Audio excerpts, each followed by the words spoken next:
Hello students, this is Kamal Nayan here. In last video, we were discuss about adsorption. Why adsorption occur, why adsorption is exothermic, all these things.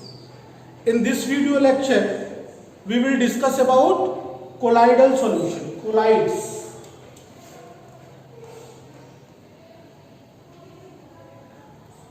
Our today's topic is colloid. तो इसको start करने से पहले मैं आपको class 9th में ले चलता हूँ। क्लास 9th में हम लोगों ने कोलाइड को पहली बार स्टडी की थी। कोलाइड्स होते क्या हैं पहले ये बता देते हैं, फिर एग्जाम्पल पे आते हैं। ठीक,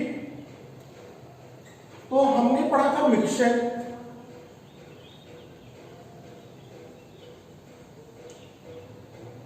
मिक्सचर 2 टाइप्स के, एक था होमोजिनस मिक्सचर और दूसरा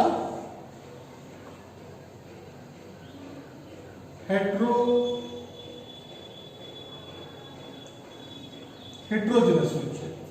होमोजिनस मिक्सचर में क्या आता था? सॉल्यूशन। क्या आता था? सॉल्यूशन। और हेट्रोजिनस में क्या आते थे? दो, एक आपका कोलाइड और दूसरा सस्पेंशन। एक कोलाइड से दूसरा सस्पेंशन। सॉल्यूशन। अब इन तीनों को डिफरेंशिएट कैसे करेंगे? सॉल्यूशन के केस में क्या होता है? एक होता है आपका सॉल्यूट और एक होता है सॉल्वेंट। ठीक, लेकिन कोलाइड के केस में क्या होता है? एक को बोलते हैं हम लोग डिस्पर्स्ड फेज और एक को बोलते हैं डिस्पर्शन मीडियम। एक डिस्पर्स फेज होता है और दूसरा क्या होता है? Dispersion medium. सॉल्यूट जिस तरीके से होता है उसी तरीके से डिस्पर्स फेज, ठीक, और डिस्पर्शन मीडियम जो सॉल्वेंट होता है कंपोनेंट, वैसा ही वहां पे क्या होता है? Dispersion medium. अब इसमें डिफरेंस क्या होता है? डिफरेंस ये है कि the particle size of solute and solvent is less than 1 nanometre. कहने का मतलब ये है कि होमोजेनिटी क्राइटेरिया ये है कि जहां पर सोल्यूट और सॉल्वेंट दोनों की जो पार्टिकल साइज है जो उसमें डिसॉल्व हो रहा है वो 1 नैनोमीटर से छोटी होनी चाहिए। जैसे हम शुगर को वाटर में डिसॉल्व कर देते हैं तो कुछ देर के बाद शुगर, वाटर के पार्टिकल शुगर के ऊपर कोलाइड करके टकरा के उसको छोटे छोटे पार्टिकल्स में जब डिवाइड कर देते हैं, जब वो छोटे छोटे पार्टिकल्स में डिवाइड होता है तो वहां पर शुगर पार्टिकल की साइज क्या होती है? Below 1 nanometre. और वाटर के जो पार्टिकल हैं उनकी भी साइज बिलो 1 नैनोमीटर। ठीक, तो ये होमोजिनस आ गया। हेट्रोजिनस, अगर सॉल्यूट के पार्टिकल्स की साइज मोर देन 1 नैनोमीटर हो गई, सॉल्यूट या सॉल्वेंट दोनों, सॉल्वेंट को तो नहीं, सॉल्यूट की पार्टिकल्स की साइज अगर बिलो 1 नैनोमीटर, सॉल्यूट और सॉल्वेंट दोनों में से किसी की भी अगर पार्टिकल साइज 1 नैनोमीटर से ज्यादा हो तो वो हेट्रोजिनस की क्राइटेरिया में आ जाता है। अब हेट्रोजिनस में भी तो इसमें क्या होगा?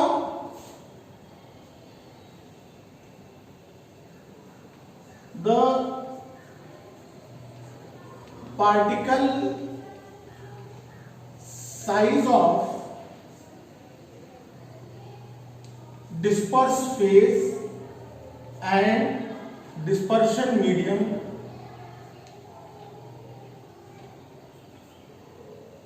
is in between 1 nanometre to 1000 nanometre. Particle size कितनी होनी चाहिए? 1 नैनोमीटर से लेकर 1000 नैनोमीटर के बीच में होगी तो वो कोलाइड्स। अगर 1000 नैनोमीटर से ज्यादा हो गया तो वो हो जाता है सस्पेंशन। मोर देन तो वो हो जाता है सस्पेंशन। चॉक पाउडर को वाटर में डाल देंगे तो वो सस्पेंशन का फॉर्मेशन करता है और वो क्या होता है, ये सोल्यूशन ये क्या होता है, अनस्टेबल होता है। ये तुरंत सेटल डाउन नीचे, थोड़ी देर के बाद तुरंत नीचे सेटल डाउन हो जाता है। सॉल्यूशन क्या होता है, इसकी स्टेबिलिटी सबसे ज्यादा होती है, स्टेबल रहता है। कोलाइड्स क्या होती हैं, ये भी स्टेबल होते हैं, लेकिन इनकी स्टेबिलिटी क्यों होती है, कैसे होती है, ये जानना है। अब आपको मैं एक बात बताने जा रहा हूं, इतना तो क्लियर हो गया, ठीक है। तो कोलाइड्स हमें पढ़ना है। कोलाइड में डिस्पर्स फेज क्या होता है, the substance which is dissolve, जो सब्सटेंस डिसॉल्व होता है उसको डिस्पर्स फेज बोलते हैं, और जिस मीडियम में डिसॉल्व किया जाता है उसको डिस्पर्सन मीडियम बोलते हैं, ठीक। तो हमें पढ़ना है कोलाइड। कोलाइड आप कहेंगे सर हमने तो कोलाइड कभी देखा नहीं है। सर जो मिल्क हम ड्रिंक करते हैं, पीते हैं मिल्क, वो क्या है, कोलाइडल सोल्यूशन है। वो क्या है आपका, कोलाइडल सोल्यूशन। ओके, ब्लड, हमारे बॉडी में जो ब्लड है वो भी क्या है, कोलाइडल सोल्यूशन है, ठीक। जो टूथपेस्ट हम लोग यूज कर रहे हैं वो, तो हमारे आसपास हम ढेर सारे कोलाइडल सोल्यूशन से घिरे पड़े हैं। आप जो परफ्यूम स्प्रे यूज करते हैं वो भी एक कोलाइडल सोल्यूशन है। आप जो रिंग्स पहनते हैं उनमें जो जेम स्टोन्स पहनते हैं ना, जो रत्न होते हैं जिनको बोलते हैं जेम स्टोन्स, वो भी कोलाइडल सोल्यूशन है, ठीक। तो हम लोग यहाँ पे कोलाइडल की तरफ चलेंगे। कोलाइड क्या होते हैं, क्राइटेरिया क्या होती है। तो मैंने बताया आपको कि कहाँ कहाँ हम कोलाइड से हैं, ऐसे ढेर सारे। अब मैं आपको एक बात और मजेदार बताने जा रहा हूं। कोलाइड जो है वो ग्रीक वर्ड कोला से डिराइव हुआ। कहां से, ग्रीक वर्ड कोला। कोला का मतलब क्या होता है, मीन्स ग्लू लाइक ना, ग्लू लाइक। एक साइंटिस्ट थे ग्राहम, 1861 में साइंटिस्ट थे ग्राहम। ग्राहम ने एक एक्सपेरिमेंट किया, कहानी सुनिए इसकी स्टोरी है। ग्राहम ने एक एक्सपेरिमेंट किया।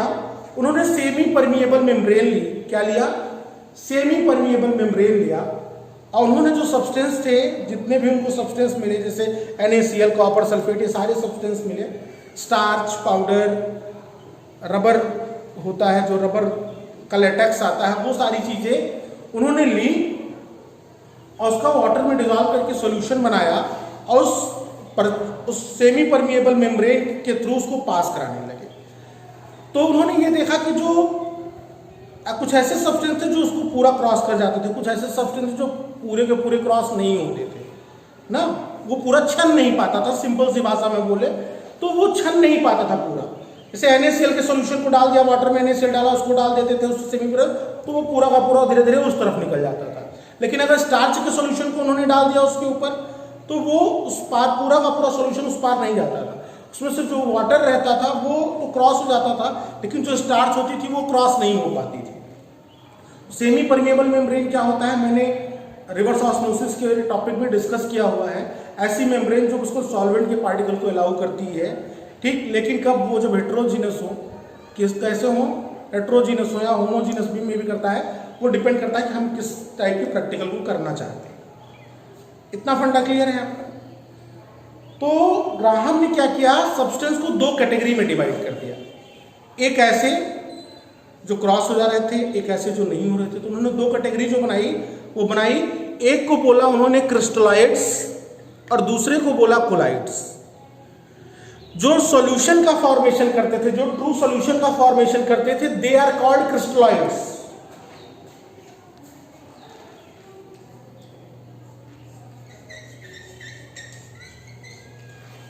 और जो हेट्रोजेनस मिक्सचर कोलाइड का बनाते थे उनको उन्होंने बोला कोलाइड्स। कोलाइड में ग्लू लाइक प्रॉपर्टी होती है, उनके मॉलिक्यूल्स चिपक जाते हैं, दूसरे को छोड़ते ही नहीं, ठीक। उन्होंने दो कैटेगरी में डिवाइड कर दिया वाटर में डिसॉल्व करके। लेकिन उनकी जो ये थियरी थी ये बहुत दिनों तक नहीं चली। क्यों? इसलिए नहीं चली कि NaCl को जब मैं वाटर में डिसॉल्व करूंगा तो ये ट्रू सॉल्यूशन बनाएगा, ठीक। लेकिन अगर इसी NaCl को C6H6 दैट मींस बेंजीन में डिसॉल्व करता हूं तो ये कोलाइड बनाता है। क्या बनाता है? कोलाइडल सॉल्यूशन बनाता है। तो जो ग्राहम ने एक्सप्लेनेशन दिया था वो फेल हो गया, बहुत दिनों तक नहीं चल पाया, वो फेल हो गया। तो ये हुआ कि डिपेंड ये करता है कि सब्सटेंस किस में डिसॉल्व होता है। जैसे NaCl वाटर के साथ तो किसका फॉर्मेशन कर रहा था? True solution. लेकिन बेंजीन में वो कोलाइडल सॉल्यूशन का फॉर्मेशन कर रहा था। और ग्राहम ने क्या किया था? वाटर में डिसॉल्व करके सबको अलग कर दिया था। कहेंगे ये स्टर्ड हो गए, ये कोलाइड्स हो गए। ऐसा नहीं पॉसिबल है, ठीक। तो ये थियरी उनकी फेल हो गई। तो बाद में चला कि वो डिपेंड करता है डिस्पर्स फेज और डिस्पर्शन मीडियम के ऊपर। इतना क्लियर है? क्वेश्चन आता है यहाँ पे बोर्ड का कि कोलाइड इज मैटर या colloid is a state of matter. तो कोलाइड कोई मैटर नहीं है, colloid is a state of matter है। जैसे सॉल्यूशन क्या है? सॉल्यूशन मैटर नहीं है। सॉल्यूशन क्या है? Solution is a state of matter. Suspension क्या है? Suspension is a state of matter, ठीक। तो कोलाइड का हमारे जो मेटाबॉलिक रिएक्शन, अगर हम अपनी बॉडी की बात करें तो बहुत ज्यादा इंपॉर्टेंस है। अब हम लोग कोलाइड की बात करेंगे तो कोलाइड में हम लोग सबसे पहले बात करेंगे क्लासिफिकेशन की। तो जो कोलाइड का क्लासिफिकेशन है वो 3 बेसिस पे होना है। कितनी बेसिस पे? 3 ऐसी क्राइटेरिया हैं जिनके ऊपर कोलाइड को हम लोग क्लासिफाई करेंगे। और वो 3 क्राइटेरिया क्या हैं, आइए उनको जान लेते हैं।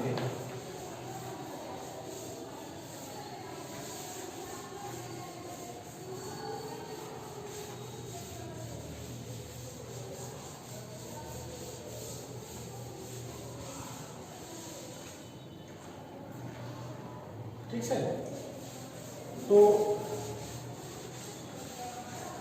नोट्स तो आपके पास है ही। आइए,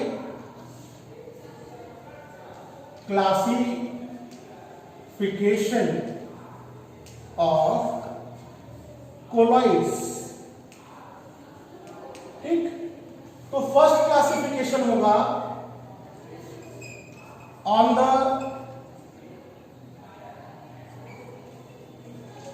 basis of physical state of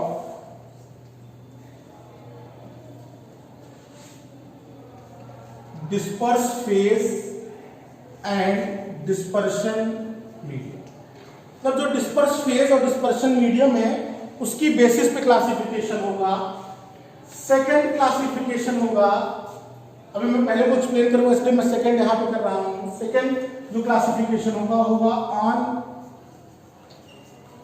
basis of nature of force, on basis of nature of force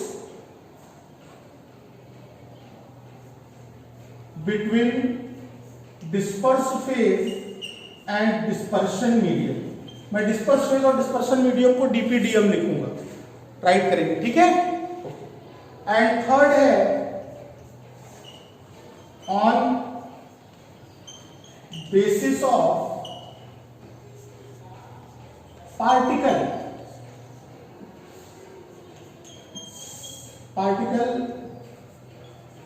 size of disperse phase. जो डिस्पर्स फेज है दैट मींस जैसे हम सॉल्यूशन में सॉल्यूट कहते थे, उस बेसिस पे कि उसकी पार्टिकल साइज कैसी है उसकी बेस पे थर्ड क्लासिफिकेशन होगा। जैसे हम लोगों ने सॉल्यूशन को क्लासिफाई किया था वैसे ही हम लोग कोलाइड को क्लासिफाई करेंगे। क्या? On the basis of physical state of disperse phase and dispersion medium.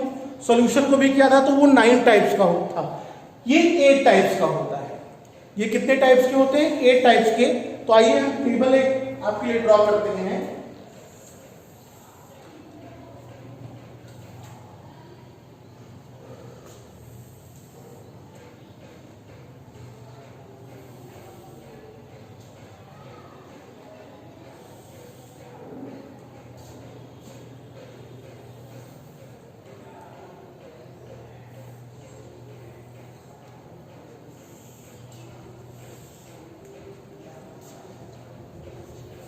Disperse phase, dispersion medium,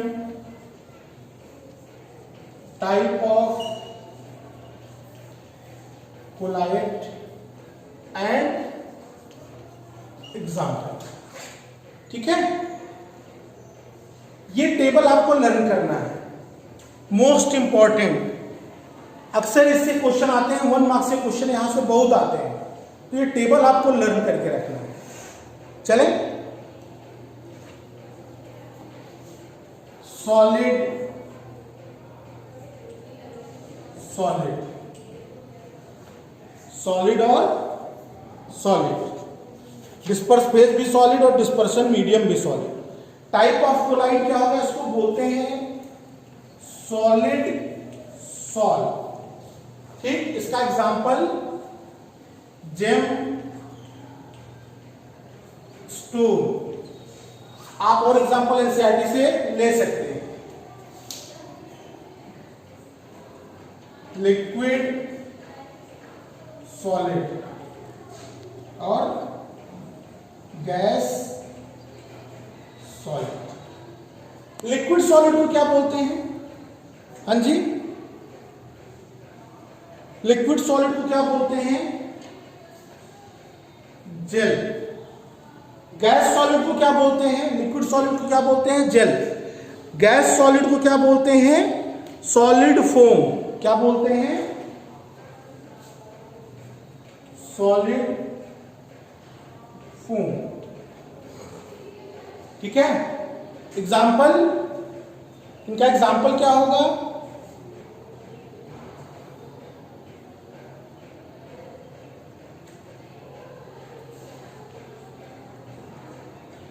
चीज, butter, jellies,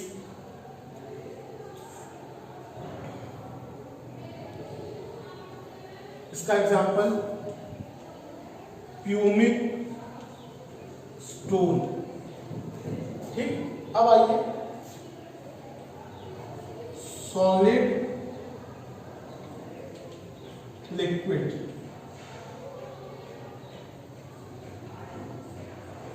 liquid liquid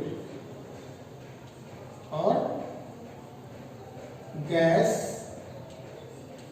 liquid. Solid liquid को क्या बोलते हैं? सॉलिड और लिक्विड को सॉल। क्या बोलते हैं? सॉल। ये एक इंपॉर्टेंट है, एक ये इंपॉर्टेंट। लिक्विड लिक्विड को क्या बोलते हैं? इमल्शन। ठीक, और गैस लिक्विड को क्या बोलते हैं? फोम। इसको क्या बोलते हैं? फोम। इन तीनों की एग्जांपल आप सर्च करेंगे। हाँ जी, एग्जांपल इनका पता है आपको? सॉलिड लिक्विड का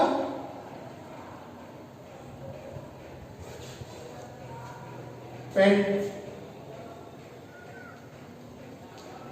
इसका तो सबसे बेस्ट एग्जांपल मिल्क है। फोम तो आप लोग जान रहे हैं, सेविंग लेदर। ये अब मेरे पास बचे हैं कितने?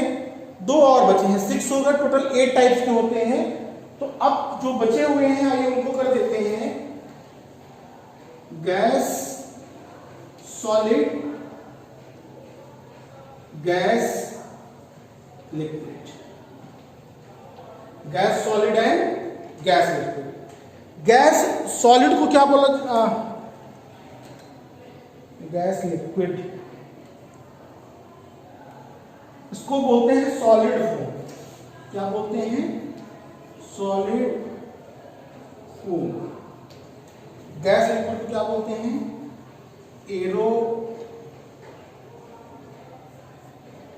एरोसॉल। क्या बोलते हैं? एरोसॉल। जो परफ्यूम, बॉडी स्प्रे होता है, ये सारे इसकी एग्जाम्पल है। तो ये आपको प्रिपेयर, आपको रेडी करना है, यहां से क्वेश्चन आने वाले हैं। ठीक है, ओके, ये हो गया। अब मैं सेकंड क्लासिफिकेशन पे चलूंगा।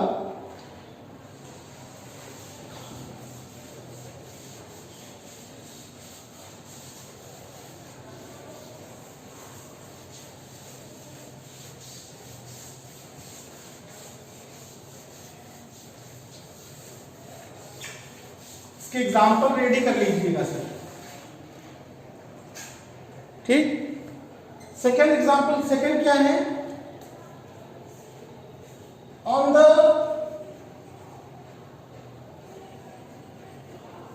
basis of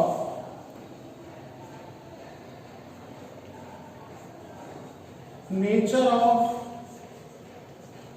force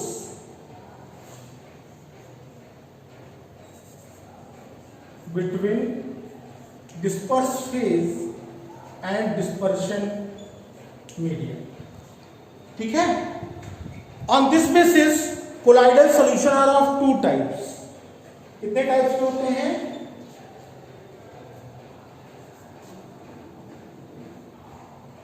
two types. एक क्या होता है, एक को बोलते हैं लायोफिलिक सॉल, बताऊंगा सॉल क्यों बोलते हैं, और दूसरे को बोलते हैं लायोफोबिक।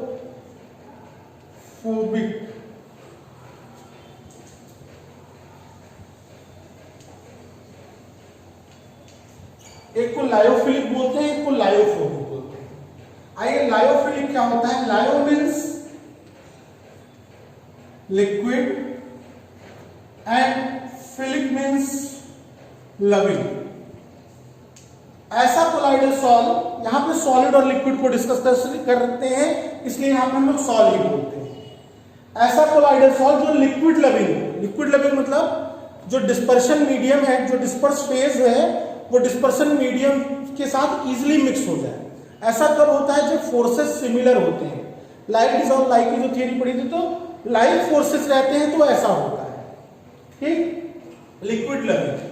ऐसे कोलाइडल सॉल्यूशन को सिंपली हम क्या करते हैं, जिस भी सब्सटेंस का बनाना है उसको मैंने डाला और शेक किया।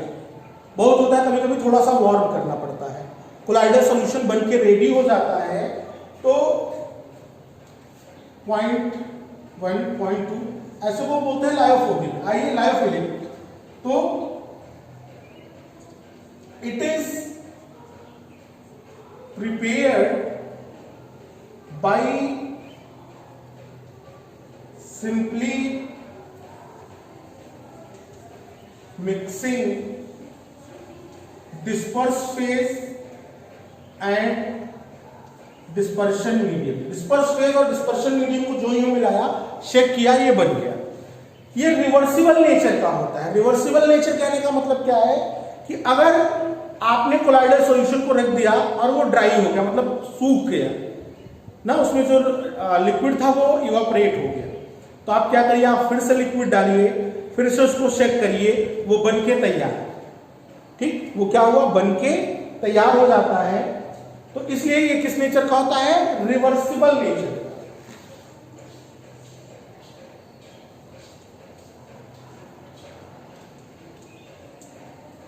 रिवर्सिबल नेचर का होता है। इसको इंट्रिंसिक कोलाइड भी कहते हैं। क्या वो कहते हैं, इंट्रिंसिक कोलाइड। इतने ही पॉइंट आपको इसमें अपने माइंड में रखने हैं।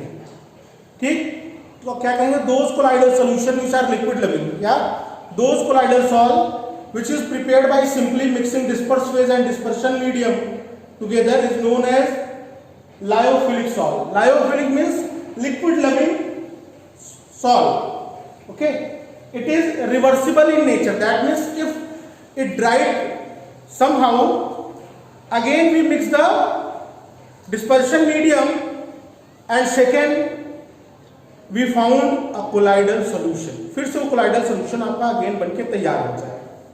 इतना फंडा क्लियर है इसमें। इसको इंट्रिंसिक कोलाइड भी कहते हैं, और ये स्टेबल कोलाइड होता है। कैसा कोलाइडल सॉल्यूशन होता है, it is quite stable. It is quite stable. Lyophobic, lyophobic means liquid hating colloids. क्या होता है उसका मतलब, liquid hating. Lyo means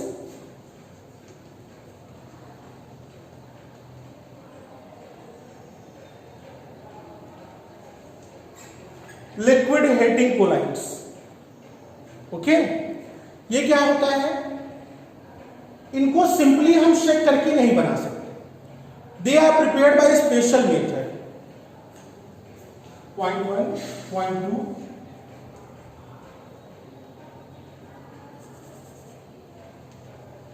this type of colloidal salt cannot prepared by simply mixing dispersed phase and dispersion medium. They are prepared by special methods, वो आगे discuss करेंगे। जैसे gold को आप वाटर में डिजॉल्व करिए और शेक कर दीजिए, क्या दीजिए सॉल्व कोलाइडल सॉल्यूशन बन जाएगा? इम्पॉसिबल, हो ही नहीं सकता। ठीक, second, sorry third point, it is irreversible. It is irreversible in nature. क्या होता है ये? इरिवर्सिबल इन नेचर होता है। इसका मतलब अगर एक बार कोलाइडल सॉल्यूशन ड्राइड अप हो गया, ड्राई हो गया, सूख गया, तो फिर आप सोचिए उसको बना लें तो इम्पॉसिबल है, आप नहीं बना सकते। ठीक है। Fourth, it is less stable. It is less stable. अब मैं आपको बताता हूं एग्जाम्पल। इसका जो एग्जाम्पल है वो है starch,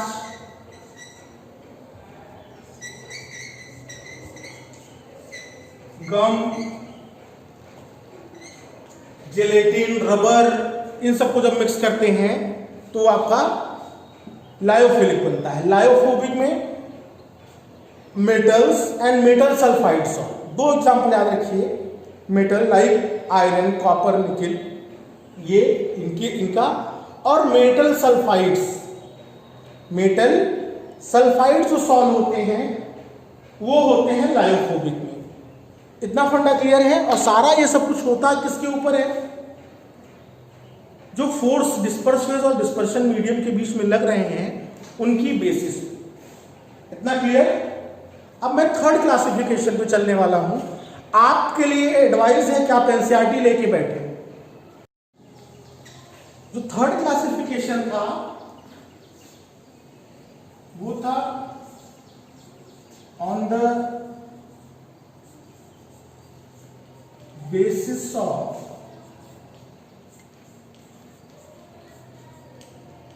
particles of dispersed phase.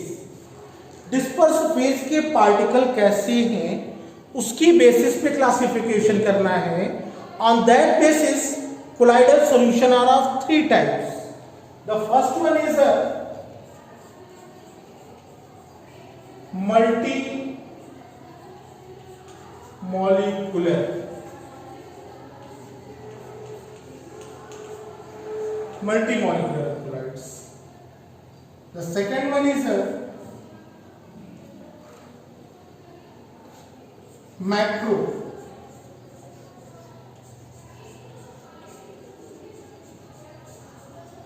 macromolecular colloids. And the third one and most important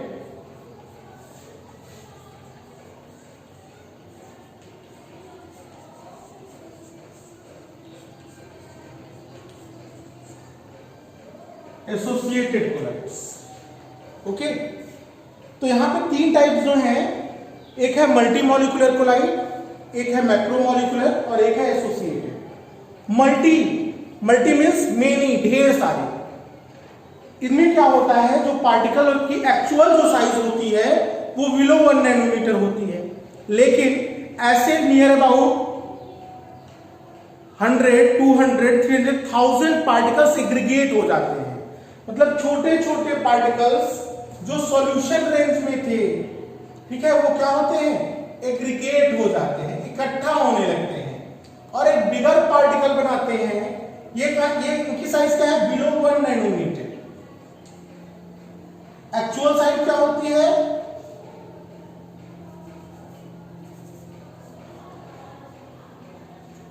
actual size क्या होती है, बिलो 1 नैनोमीटर होती है, but due to the aggregation they aggregate, they collect, they accumulate होके एक बिगर पार्टिकल बनाते हैं जिसकी साइज कोलाइडल रेंज में एग्जिस्ट करती है।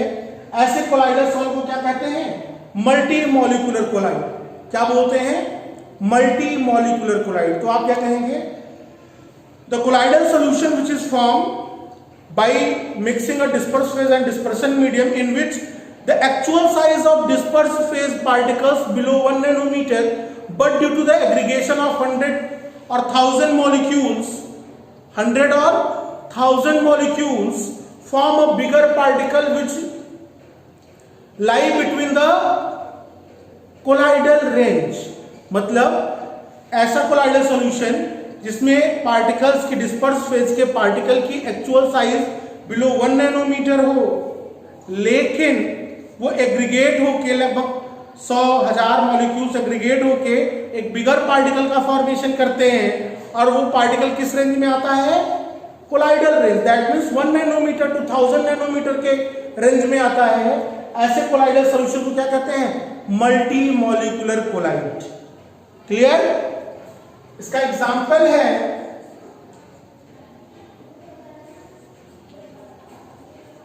मेटल सॉल्ट या फिर सल्फाइड सॉल्ट। ठीक है, मेटल सॉल्ट जैसे gold salt, silver salt, sulphides के सॉल्ट हो गए। ये एग्जाम्पल है multi molecular. The second one is a macro. Macro, the word is macro means, macro का मतलब है, हमने पढ़ा है मैक्रो मीन्स बिगर, बड़ा। मैक्रो मीन्स क्या होता है, बिगर, बिगर मॉलिक्यूल्स। तो मैक्रो मॉलिक्यूलर कोलाइड्स क्या होते हैं, बिगर मॉलिक्यूल्स होते हैं, वो पहले से कोलाइडल रेंज के होते हैं। जैसे हमारी बॉडी में जो प्रोटीन एंजाइम्स हैं, प्रोटीन हो गया, एंजाइम हो गया, स्टार्च हो गया, स्टार्च का मॉलिक्यूल बहुत बड़ा होता है, बायो मॉलिक्यूल में आप लोग पढ़ेंगे। ठीक है, तो बिगर मॉलिक्यूल्स होते हैं वो पहले से, तो उनको जब डिसॉल्व करके बनाया जाता है तो उसको बोलते हैं मैक्रोमोलिकुलर कोलाइड। डिफिनीशन क्या बनेगी, the colloidal solution in which disperse phase particles already belongs to colloidal range, the disperse phase particles already belongs to colloidal range. ठीक है, already belongs to colloidal range, वो कोलाइडल रेंज से belong करते हैं। उनको जब मिक्स करके बनाया जाता है तो उनको बोलते हैं मैक्रोमोलिकुलर। एग्जांपल में सेलुलोज, स्टार्च, गम, जिलेटिन और आपके जो ऑर्गेनिक पॉलीमर्स हैं, नाइलॉन, रबर, ये सारे इसमें एग्जांपल्स आते हैं। ये आपका मैक्रोमोलिकुलर हो गया। ठीक, ये तो क्लियर है। अब आते हैं हम एसोसिएटेड कोलाइड की तरफ। नाम ही है एसोसिएटेड, मतलब कई लोगों के मिलने से बना होगा। तो इसको स्पेशली आप ध्यान दीजिए, ये दो तो आपको तुरंत लर्न हो जाएंगे, इसमें थोड़ी सी मेहनत करनी है। कि ऐसा सब्सटेंस जो लोअर कंसंट्रेशन पे इलेक्ट्रोलाइट के जैसा बिहेव करे ना, the substance which behaves as a, the substance which at low concentration behaves as a electrolyte but a higher concentration behaves as a colloidal solution. That type of colloidal solution are called associated colloid। मतलब lower concentration पे वो electrolyte आप जानते हैं, electrochemistry पढ़ चुके हैं, जो इलेक्ट्रिसिटी को कंडक्ट कर सके, लेकिन एक पर्टिकुलर कंसंट्रेशन पे वो क्या करते हैं, कोलाइडल सॉल्यूशन का फॉर्मेशन करते हैं। तो उसको, इसकी डिफिनीशन आप राइट कर सकते हैं। इसकी डिफिनीशन क्या राइट करेंगे, इसको मैं करा दे रहा हूं। The substance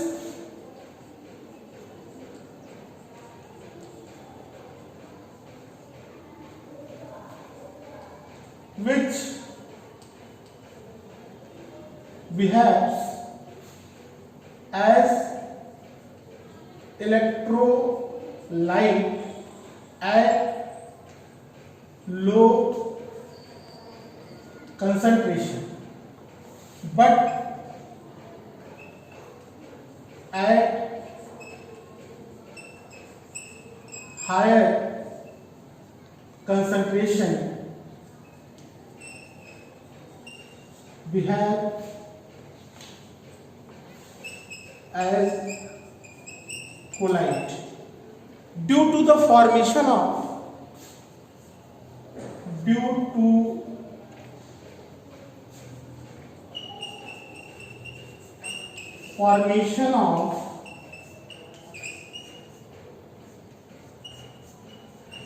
micelle. Due to the formation of micelle. Micelle का फॉर्मेशन होता है इसलिए, ठीक है, मिसेल का फॉर्मेशन हो जाता है इसलिए। अब मिसेल क्या होता है ये जानते हैं। इसका जो एग्जाम्पल है, एक एग्जाम्पल वो है सोप। क्या एग्जाम्पल है? सोप। आइए मैं थोड़ा सा इधर यूज करता हूं।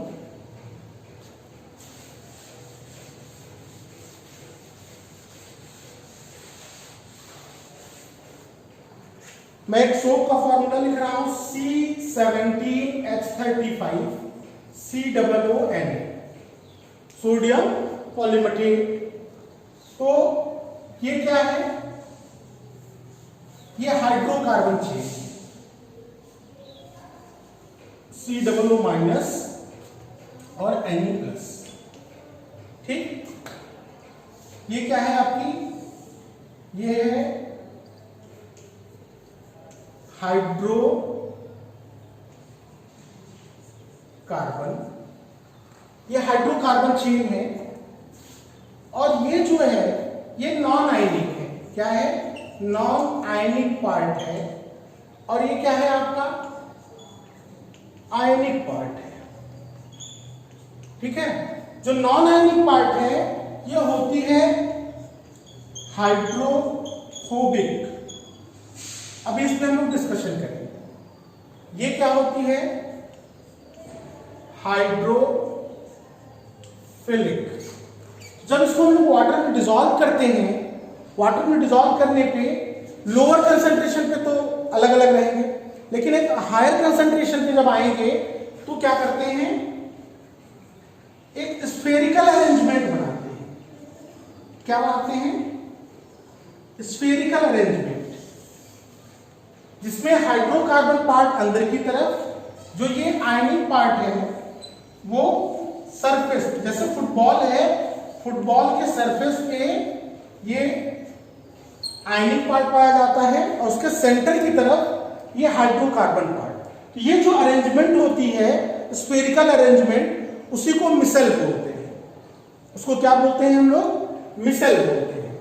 तो ये मिसेल का फॉर्मेशन करते हैं। तो ये जो मिसेल होता है वो कोलाइडल रेंज में होता है, ठीक। क्यों ये सरफेस पे होते हैं? क्योंकि यहां पे चार्जेस हैं, चार्जेस एक दूसरे को रिपल करते हैं, दूर रहना चाहिए। ये क्या है? नॉन आयनिक पार्ट है, कोई चार्जेस नहीं है, इसलिए ये पास पास है, ये सेंटर की तरफ है। इतना फंडा पर क्लियर? ये मिसेल का फॉर्मेशन हो गया, ओके।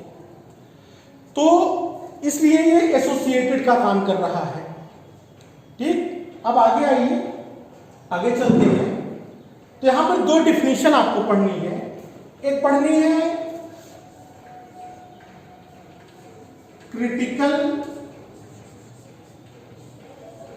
मिसेल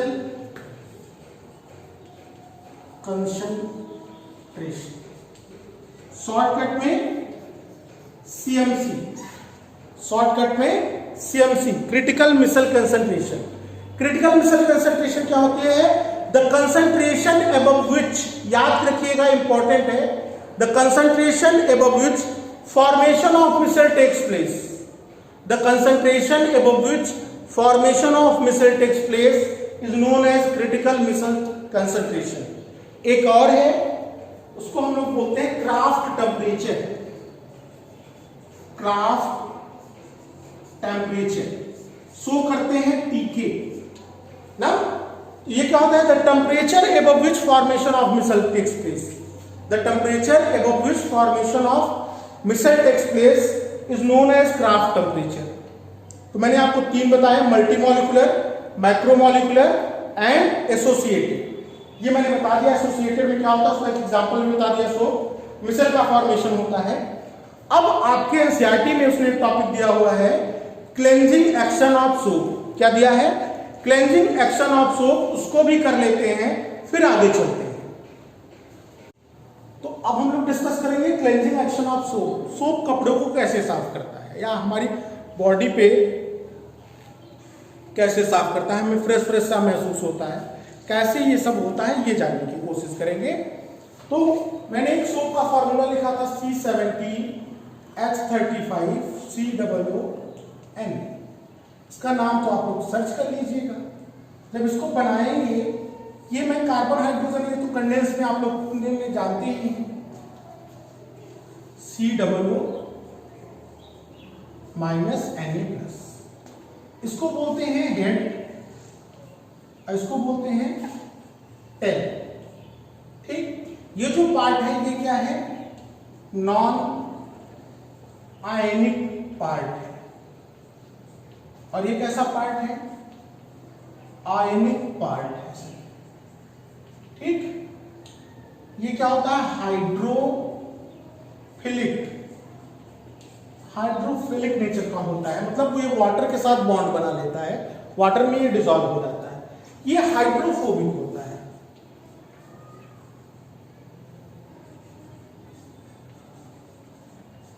ये हाइड्रोफोबिक होता है, ये वाटर में डिसॉल्व नहीं होता।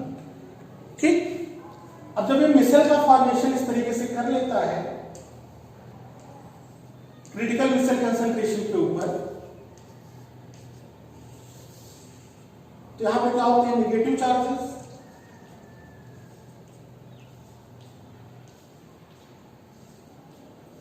ये क्या हो गया? Negative charges. ये वाटर के साथ जुड़ जाता है और ये जो है ये आपका ये जो है वो ग्रीस और ऑयल में डिसॉल्व हो जाता है। ग्रीस और ऑयल नॉन पोलर होते हैं, ये भी non polar non ionic part है, तो वो ग्रीस और ऑयल्स में डिसॉल्व हो जाता है। तो वो ये ग्रीस और ऑयल्स के साथ हो जाता है, पकड़ लेता है टाइटली उसको, ये वाटर को पकड़ लेते हैं। और जब अपने क्लॉथ को रिंस करते हैं तो जो उसमें गंदगी है, जब अपनी बॉडी में हम लगाकर साबुन को रगड़ते हैं तो मिसल का फॉर्मेशन होता है, तो वो जो गंदगी जो चिकना, जैसे नहाने के पहले बॉडी आपकी चिपचिपी रहती है, नहाने के बाद चिपचिपी नहीं रहती। अगर चिपचिपी रह गई, इसका मतलब आपने जो सोप लगाया उसको कम लगाया, उसकी कंसंट्रेशन को प्रॉपर नहीं किया, कंसंट्रेशन और बढ़ाने, मतलब और रगड़ना चाहिए था सोप को, जिससे वहां पे मिसल का फॉर्मेशन हो जाता। अगर मिसल का फॉर्मेशन नहीं हुआ तो आपकी बॉडी चिपचिपी ही रह जाएगी। मिसल का फॉर्मेशन हो गया तो बॉडी चिपचिपी नहीं रहेगी, वो एकदम फ्रेश फ्रेश सा महसूस होगा। ऐसे ही क्लॉथ्स को भी क्लीन करते हैं हम लोग। फंडा क्लियर? कैसे सोप काम करता है, कैसे क्लीनिंग करता है। आपकी जो नेक्स्ट पार्ट की वीडियो होगी, उस नेक्स्ट पार्ट में हम लोग डिस्कस करेंगे प्रिपरेशन ऑफ कोलाइड। क्या डिस्कस करेंगे? Preparation of colloid. और सेकंड क्या डिस्कस करेंगे? Second purification of colloid. Preparation of colloid and purification of colloid, एक वीडियो उसके ऊपर होगी। उसके बाद जब प्रॉपर्टीज ऑफ कोलाइडल सॉल्यूशन चलेंगे, कोलाइडल सॉल्ट, तो वहां पे 2 वीडियोस बनाएंगे, इसमें हम लोग properties of colloidal salt discuss करेंगे।